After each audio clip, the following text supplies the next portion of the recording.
আমি তো সহ্য করতে পারি না। বহু চিন্তা করতে থাকলাম, বাবা জানো তুমি ডাক দিলে তো যেতেই হবে, কিন্তু এই আশেকদের সান্নিধ্যে আমি আর পাবো না। আমার মনে চায় তাদের সম্মুখে গিয়ে হাজির হয়ে যায়, যে নাকি আমার সেই ডাক্তার, বড় ডাক্তার অপারেশন করবে। আমি বললাম আপনি আর আমাকে অপারেশনের দায় দিয়েন না, আমাকে ছেড়ে দেন, আমি আর অপারেশন করব না। সেই বিচ্ছেদের এবং ভয়ের যে আশঙ্কা, কি হতে কি হয়ে যায় বলা বড় দুষ্কর। তখন আমি ওখান থেকে চিন্তা করলাম আমার জানুর চরণে আমি একটু সেজদা দিয়ে আমার ভক্তদের সাথে একটু দেখা সাক্ষাৎ করে আমি ব্যাংককে সেই বারমুন্ডাতে হাসপাতালে চলে যাব। অবশ্য মালিক তিনি ভালো বোঝেন, রাখতে হলে তিনি এখানে রাখতে পারেন, এখানেও আশাবাদী। যাই হোক, আমি সংক্ষিপ্ত কথা বলি। আমি মুক্তাদিরকে বললাম, মুক্তাদির অতি সত্তর ব্যাংককের টিকিট করো। সেখানে ভিসা পাওয়া কঠিন, তাই হোক খুব তাড়াতাড়ি হয়ে গেল। আমি হাসপাতাল থেকে বাইরে হলে পরের দিনে আমার ফ্লাইট। আমি এই যে ফ্লাইট করলাম, ঠিক আছে তাড়াতাড়ি, কিন্তু আমি তো সুরেশ্বর যাব, আমি তো আশায় ভক্তদের সাথে দেখা করব।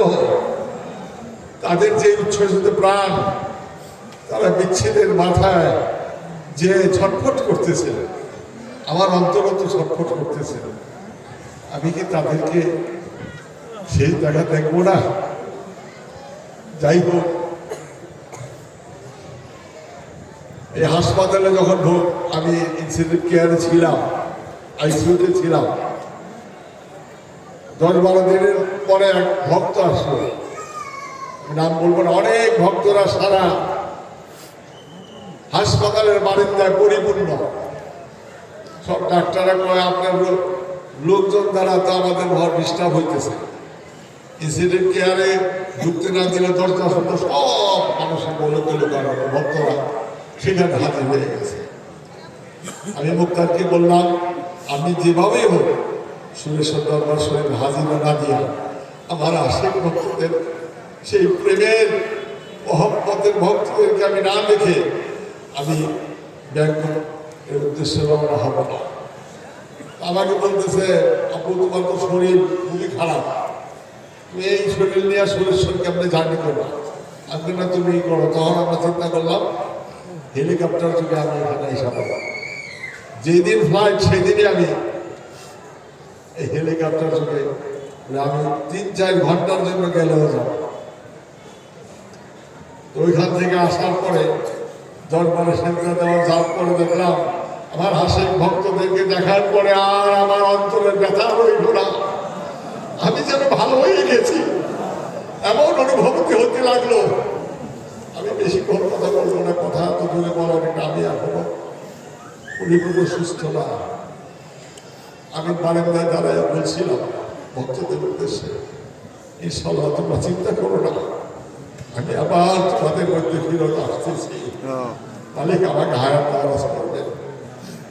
যাই হোক, সেখানে চিকিৎসা হলো, সেখানে চিকিৎসা কোনো আশ্চর্য,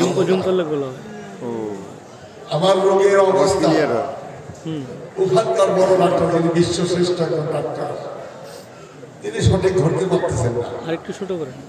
তখন বিশ্বের সর্বশ্রেষ্ঠ ডাক্তার আমেরিকা থেকে তারা তলব করলো। আমি মনে মনে হাসি যে আরে বাবা মানু তোমার কি খেলা, অনেক কথা, আমি বেশি দূর যাবো না, আমি আবার তোমাদের মধ্যে ফিরে এসেছি ইনশাল্লাহ। এখন যদিও ঝড় যেই পূর্বাভাস থামেনি, তবে আমার বিশ্বাস আমরা সেই ঝড়কে অতিক্রম করে সুস্থ অবস্থা ফিরে এসেছি ইনশাআল্লাহ। আমি দেখেছি আমার সেই ভক্ত সেদিন গিয়া কি বলছে, বাবা আপনি তো আমাদেরকে ছেড়ে যেতে পারবেন না। আমি মুখের দিকে ফেরবেন তাকে বললো যে না না ঠিক আছে চলো। হাজার হাজার ভক্তরা তাদের জীবনের বিনিময়ে আপনাকে রাখতে চাইতেছে, তারা হায়াত দিয়ে বসে বসে বাবা সুরেশ্বরীর কাছে কান্নাকাটি করতেছে। আমি বলি, তোমরা যদি চাও তাইলে হয়তো সুরেশ্বরী বাবা আমাকে আমার দুনিয়াতে কিছুদিন রাখতে পারে। যাই হোক, তোমাদের দোয়া, আমার বড় ভাইদের দোয়া, সবার আশেক ভক্ত প্রেমিকদের দোয়া, বাবা যান সুরেশ্বরীর দয়া, মহান রব্বুল আলামিনের সেই মহব্বতে আমাকে আবার ফিরিয়ে দিয়েছে ইনশাআল্লাহ। আমি মনে করি আমি অনেক অসংখ্য ভক্ত, কিন্তু এই দুনিয়াতে এখানে এইভাবে থেকে থাকবে না। এই দোসরা আজকে জন্মদিন, আমি শুধু তাদের বলছিলাম তাদের আসার মাত্র জন্মদিন করবো, আবার তখন চিন্তা করলাম না এই জন্মদিন উপলক্ষে আবার সকল আশেক ভক্ত প্রেমিকদের সাথে আবার একটা মিলন মেলা হবে, তাদেরকে আবার দেখবে।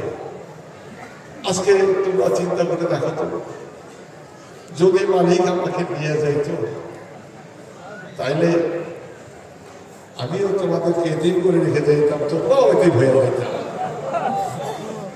আজকে আমাদের কত সৌভাগ্য, সেই মুর্শিদকে নিয়ে তার জন্মদিনে হাজির হয়ে গেছি বাবা গান শুনে শুনে শুনে দরবারে।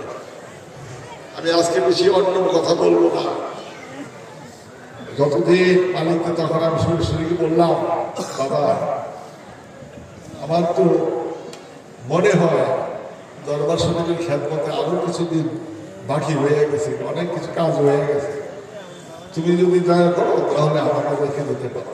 যাই হোক, আমি আসছি, এই হায়াত কিন্তু বেশি দিলেন না। কারণ কি, ওই যে সবাই কথা বলে গেল। আমি বলি তোমাদের যে অন্তর আজকে এই অ্যাক্সিডেন্টটা যদি ভইটা যাইত তাহলে তোমরা কোথায় থাকবে? আমাকে কি আর পাইতে, আর আমি কি তোমাদের পাইতাম? কাজে আর এইভাবেই তো দুনিয়া চলে যাবে।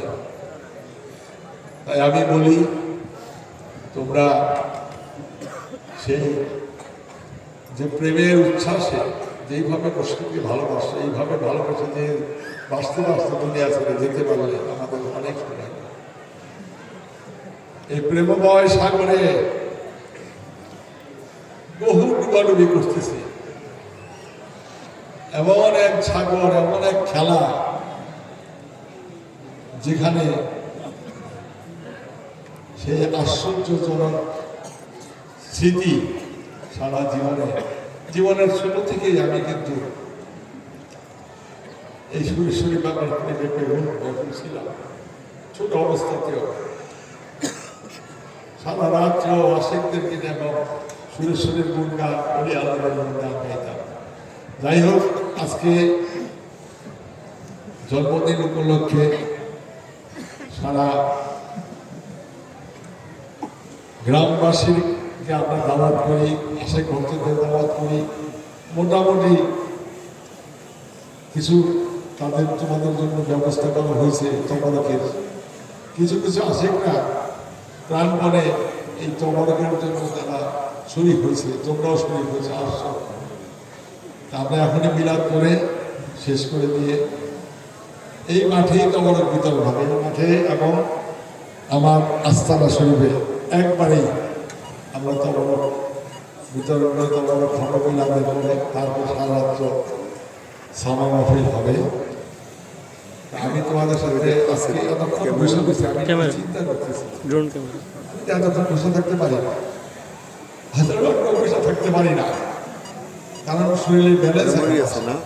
অথচ এত সময় জিজ্ঞাসা করলাম 3 ঘন্টার কাছাকাছি, আমার কাছে কোনো ক্লান্তি লাগতেছে না।